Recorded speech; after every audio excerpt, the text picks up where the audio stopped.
সুপ্রভাত। আজ 26শে ফেব্রুয়ারি, বিশিষ্ট সাহিত্যিক লীলা মজুমদারের জন্মদিন। তিনি 1908 খ্রিস্টাব্দে আজকের দিনে কলকাতার গড়পাড় রোডে রায় পরিবারে জন্মগ্রহণ করেন।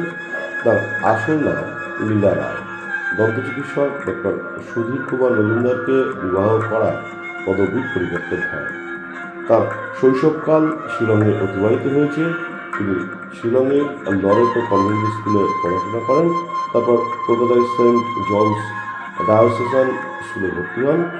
সেখান থেকে 1924 খ্রিস্টাব্দে ম্যাট্রিকুলেশন পাশ করেন এবং কলা বিভাগে স্নাতক ডিগ্রি অর্জন করেন।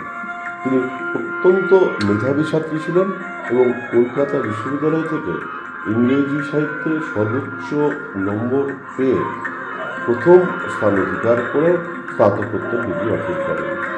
তিনি ছাত্র অবস্থা থেকেই সাহিত্য চর্চার অনুরাগী ছিলেন।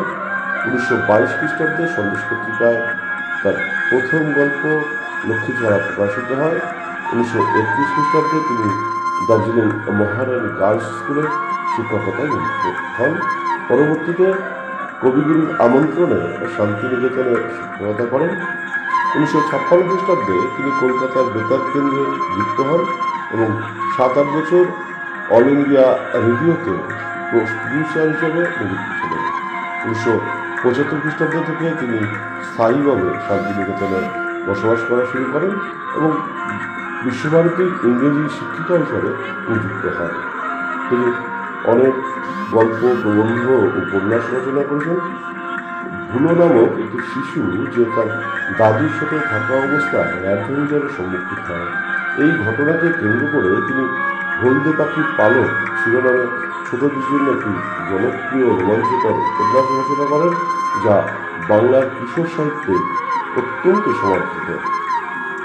তার রচিত কংলিবি শিশু কিশোর উপন্যাসটি 1961 খ্রিস্টাব্দে সন্দেশ পত্রিকায় প্রকাশিত হয়। উপন্যাসটিকে অবলম্বন করে বিখ্যাত পরিচালক রাজ চক্রবর্তী একটি চলচ্চিত্র নির্মাণ করেন, যেটিতে শাশ্বতী চট্টোপাধ্যায়, রুদ্রনীল ঘোষ ও কাঞ্চন মল্লিক শেষাংশে অভিনয় করেন। কিন্তু সত্য সংক্রান্ত জটিলতায় ছবিটি কাজ 2018 খ্রিস্টাব্দে অসমাপ্ত অবস্থায় বন্ধ হয়ে যায়। তার বিখ্যাত ছোটদের জন্য উপন্যাস প্রদীপিসীর বনবাক্স অবলম্বনে খ্যাতনামা অভিনেত্রী ও পরিচালিকা অরুন্ধতী দেবী একটি হাস্যরসাত্মক চলচ্চিত্র নির্মাণ করেন। ছায়াছবিতে নামভূমিকায় ছায়াদেবী এবং রবি ঘোষ, জহর রায়, অজিতেশ বন্দ্যোপাধ্যায়, ঋতুপ্রসাদ সেনগুপ্ত প্রমুখ বিশিষ্ট কুশীরা অভিনয় করেন। চলচ্চিত্রটি 1972 খ্রিস্টাব্দে মুক্তি পায় এবং এটি অরুন্ধতী দেবী পরিচালিত অন্যতম শ্রেষ্ঠ চলচ্চিত্র। এছাড়াও তার সৃষ্টি কালজয়ী কিশোর উপন্যাসের বিখ্যাত চরিত্র মাকু এবং অন্যান্য ছোট গল্প অবলম্বনে বেশ কিছু টেলিফিল্ম ও ধারাবাহিক নির্মিত হয়েছে। তার 7 ভিতরে ছোটদের মধ্যে অত্যন্ত জনপ্রিয় ছোট গল্প সংকলন।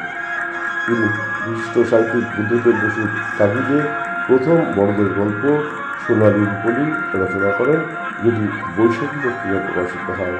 তিনি বেশ কিছু শিক্ষামূলক রচনা ও রচনা ইংরেজি থেকে বাংলায় অনুবাদ করেন।